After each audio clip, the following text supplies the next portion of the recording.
Do you feel there's a conflict of interest depending on where they end up?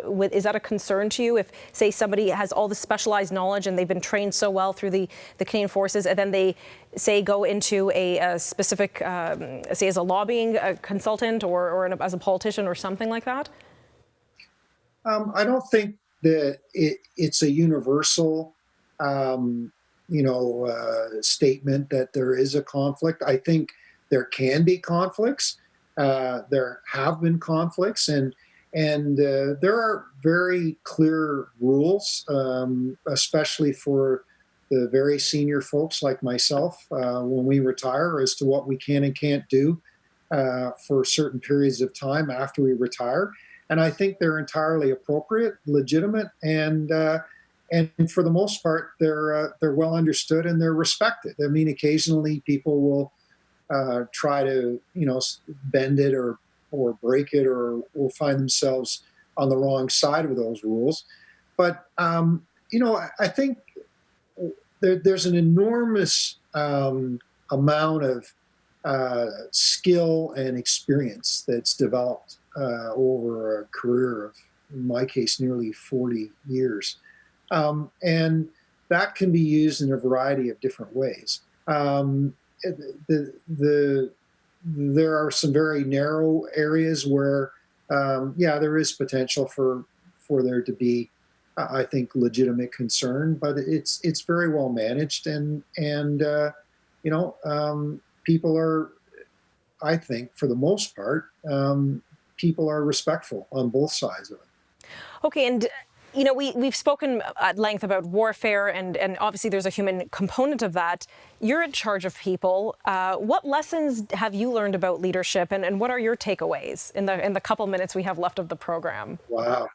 Well, there's books, much better synopses that people can read than listening to me.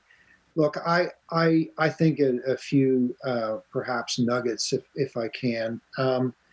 The first thing is that it's all about the people. It's all about treating people with respect, and knowing them, knowing what motivates them, what their aspirations are, and trying to live up to those aspirations.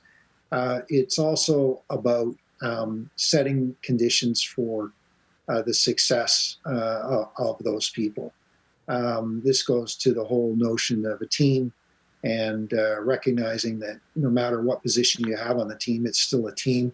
You may be calling the shots, but ultimately, nothing's going to happen if that team's not working together. And you need to set, as I said, you need to set the conditions for the team to succeed.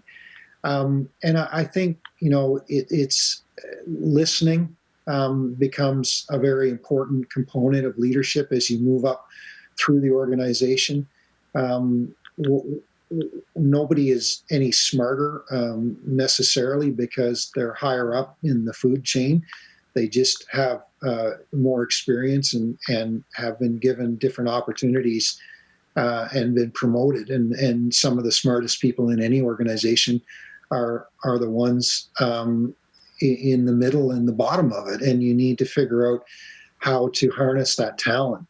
That there are so many great experiences and so many bad experiences that you learn from all of them. Right.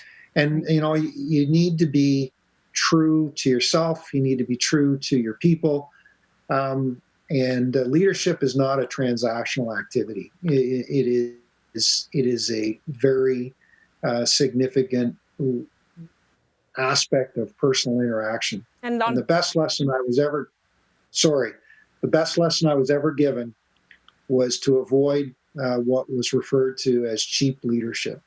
And cheap leadership is simply doing what you think people want you to do, or saying what you think people want you to say in order to be popular.